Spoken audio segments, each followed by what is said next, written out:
ಉದಾಹರಣೆ ಬಂಧುಗಳೇ, ಯಾಕೆ ಇಲ್ಲಿ ಗಡಿ ಜಿಲ್ಲೆಯಲ್ಲಿ ಈ ತರದ ಒಂದು ಕನ್ನಡದ ಕಾಳೆ ಮೊಳಗ್ತಾ ಇದೆ ಅನ್ನೋದಕ್ಕೆ ತಾಜಾ ಉದಾಹರಣೆ ನಿಮ್ಮ ಮುಂದೆ ತೋರಿಸ್ತಾ ಇದ್ದೀವಿ. ಬನ್ನಿ ಹಾಗಾದ್ರೆ ಬೀದರ್ ಜಿಲ್ಲೆಯ ಗಡಿ ಭಾಗದಲ್ಲಿ ಹೊಂದಿರತಕ್ಕಂಥ ಗಡಿ ಜಿಲ್ಲೆಗೆ ಇವತ್ತು ಕನ್ನಡಮನ ತೇರು ಬಂದಿದೆ.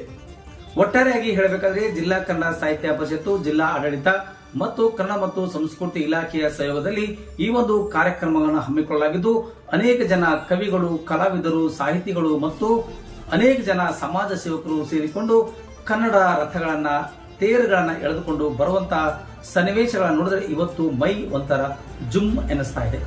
ಯಾಕೆ ಈ ವಿಷಯ ನಿಮ್ಮನ್ನು ತೋರಿಸ್ತಾ ಇದೆ ಅಂದ್ರೆ, ಕನ್ನಡದ ಒಂದು ಏನ್ ಚಿಹ್ನೆ ಆಗಿದೆಯೋ, ಕನ್ನಡದ ಏನ್ ಸಿಂಬಲ್ ಆಗಿದೆಯೋ, ನಮ್ಮ ಕೊಳಲು ಹಾಕೊಂಡ ಪಟ್ಟಿ ಏನಾಗಿದೆಯೋ ಅದು ಒಂದು ಆತ್ಮಗೌರವ ಕೊಡುವಂತಹ ಪಟ್ಟಿ.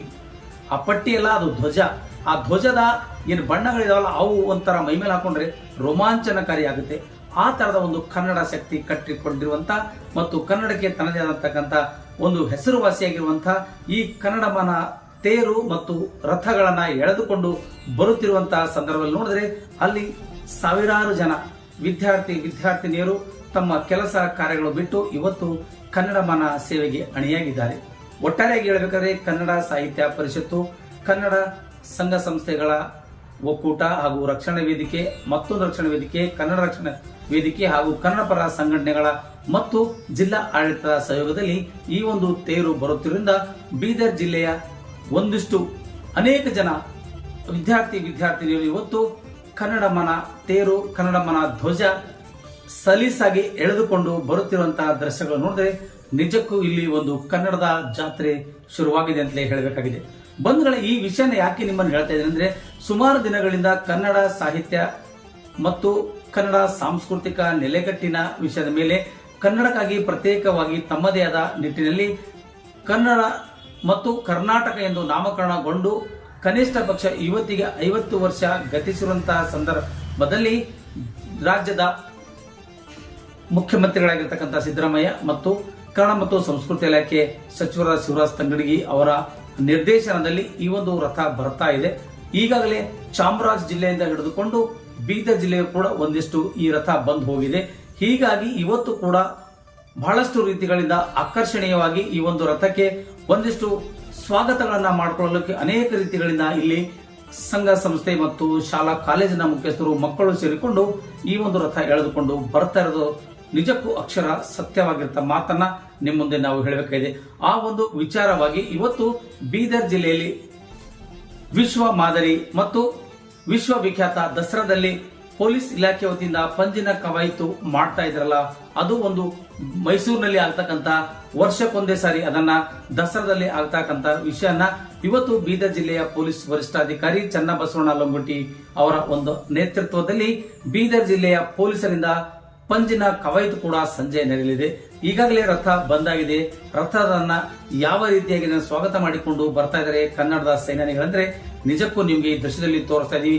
ನಿಮ್ಗೂ ಕೂಡ ಒಂದಿಷ್ಟು ಮೈ ರೋಮಾಂಚನ ಆಗ್ತಾ ಇರಬಹುದು.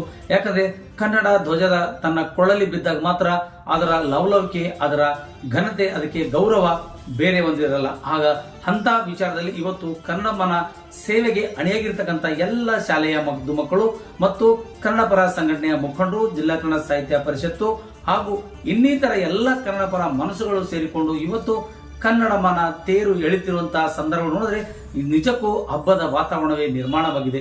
ಒಟ್ಟಾರೆಯಾಗಿ ಹೇಳಬೇಕಂದ್ರೆ ಸಂಜೆ 5 ಗಂಟೆಗೆ ಮತ್ತು 5 ಗಂಟೆ 30 ನಿಮಿಷಕ್ಕೆ ಪ್ರಾರಂಭವಾಗಿರುವಂತಹ ಪಂಜಿನ ಕವಾಯಿತು ಮೈದಾನದಲ್ಲಿ ಈಗಾಗಲೇ ಸಿದ್ಧತೆ ಕೂಡ ಒಂದ್ ಕಡೆ ನಡೀತಾ ಇದೆ.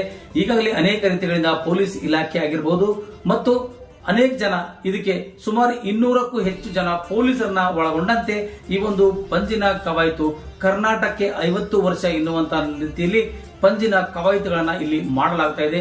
ಇದು ಪ್ರಪ್ರಥಮವಾಗಿ ಬೀದರ್ ಜಿಲ್ಲೆಯ ಸಾರ್ವಜನಿಕರಿಗೆ ಇದನ್ನ ಉಣಬಡಿಸಲಿಕ್ಕೆ ಚನ್ನಬಸವಣ್ಣ ಲಂಗೋಟಿ ಅವರು ಮಾಡತಕ್ಕಂತ ಒಂದು ಅಮೋಘ ಸಾಧನೆ ಇದಾಗಿದೆ.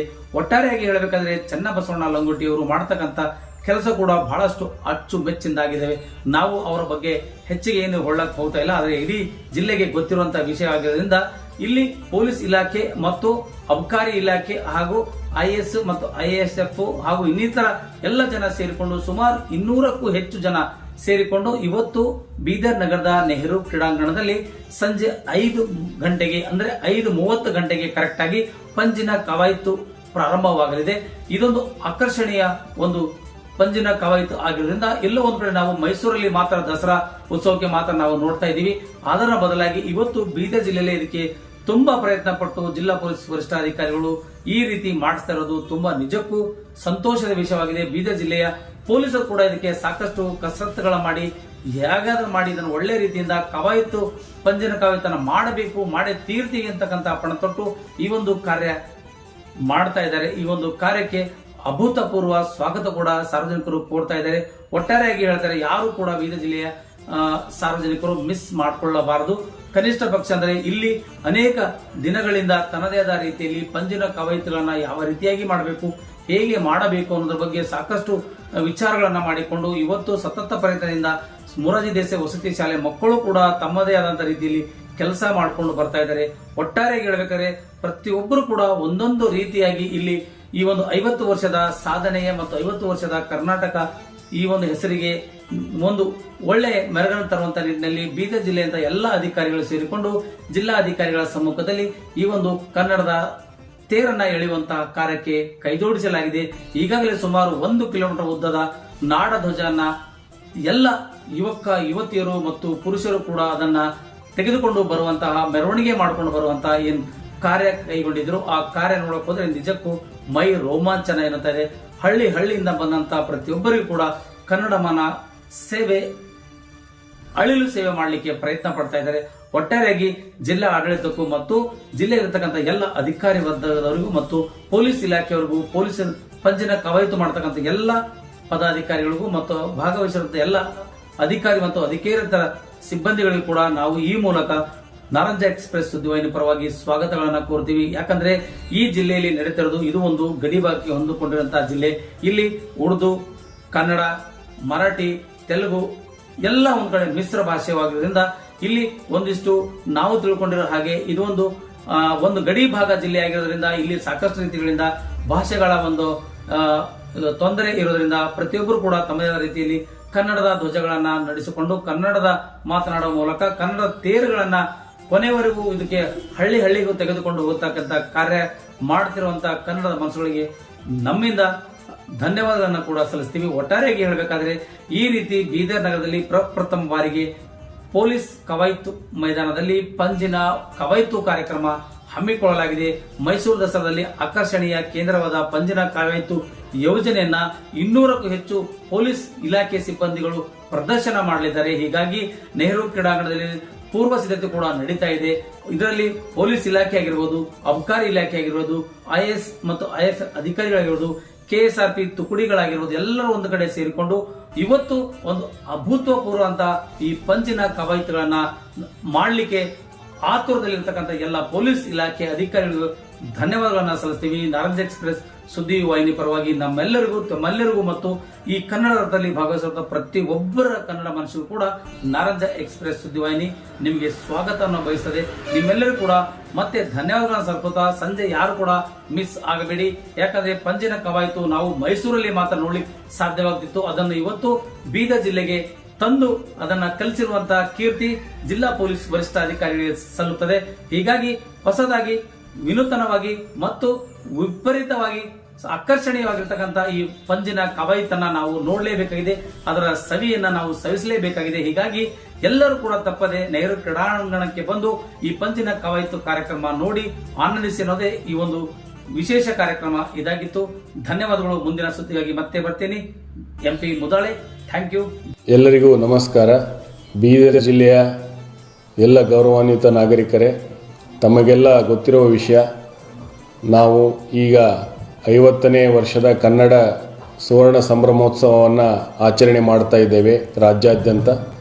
ಇದರ ಅಂಗವಾಗಿ 19ನೇ ತಾರೀಕು ಜನವರಿ 2024ರಂದು ನೆಹರು ಕ್ರೀಡಾಂಗಣದಲ್ಲಿ ವಿಶೇಷ ಸಾಂಸ್ಕೃತಿಕ ಕಾರ್ಯಕ್ರಮಗಳನ್ನು ಕೂಡ ಆಯೋಜನೆ ಮಾಡಲಾಗಿದೆ. ಸಾಯಂಕಾಲ 5 ಗಂಟೆಗೆ ಜ್ಯೋತಿ ಬರೋದರ ಮೂಲಕ ಏನಂದರೆ ಅದು ಕಾರ್ಯಕ್ರಮ ಅಲ್ಲಿ ಪ್ರಾರಂಭ ಆಗ್ತದೆ. ಈ ಒಂದು ಕಾರ್ಯಕ್ರಮದಲ್ಲಿ ಈ ಬಾರಿಯ ವಿಶೇಷತೆ ಏನೆಂದರೆ, ಮೈಸೂರು ದಸರಾದಲ್ಲಿ ಹೇಗೆ ನಮ್ಮ ಪೊಲೀಸ್ ಪಡೆಗಳು ಟಾರ್ಚ್ ಲೈಟ್ ಪರೇಡನ್ನು ಮಾಡ್ತಾರೆ, ಅದೇ ರೀತಿ ಏನಂದರೆ ನಾವು ಇಲ್ಲಿ ಕೂಡ ಏನಂದರೆ ಒಂದು ವಿಶೇಷವಾದ ಕಾರ್ಯಕ್ರಮವನ್ನು ಆಯೋಜನೆ ಮಾಡಿದ್ದೀವಿ. ಪಂಜಿನ ಕವಾಯತು ಅಂತ ಕೂಡ ನಾವು ಅದನ್ನು ಕರಿತೀವಿ. ಈ ಪಂಜಿನ ಕವಾಯತ್ತಿಗೆ ಕೇವಲ ಪೊಲೀಸ್ ಇಲಾಖೆ ಅಷ್ಟೇ ಅಲ್ಲದೇ ಬೀದರ್ ಜಿಲ್ಲೆಯಲ್ಲಿರುವಂತಹ ಎಲ್ಲ ಸಮವಸ್ತ್ರಧಾರಿ ಇಲಾಖೆಗಳ ಸಿಬ್ಬಂದಿಗಳು ಸೇರಿಕೊಂಡು ಏನಂದರೆ ಒಂದು ಸಹಭಾಗಿತ್ವದಿಂದ ಈ ಒಂದು ಕಾರ್ಯಕ್ರಮ ನಡೆಸ್ಕೊಡ್ತಾ ಇದ್ದೀವಿ. ತಾವು ಏನಂದರೆ ಈ ಸುವರ್ಣ ಸಂಭ್ರಮ ಕಾರ್ಯಕ್ರಮದಲ್ಲಿ ಪಾಲ್ಗೊಳ್ಳಬೇಕು ಅಂಥೇಳಿ ತಮ್ಮಲ್ಲಿ ನಾನು ವಿನಂತಿ ಮಾಡ್ತೇನೆ.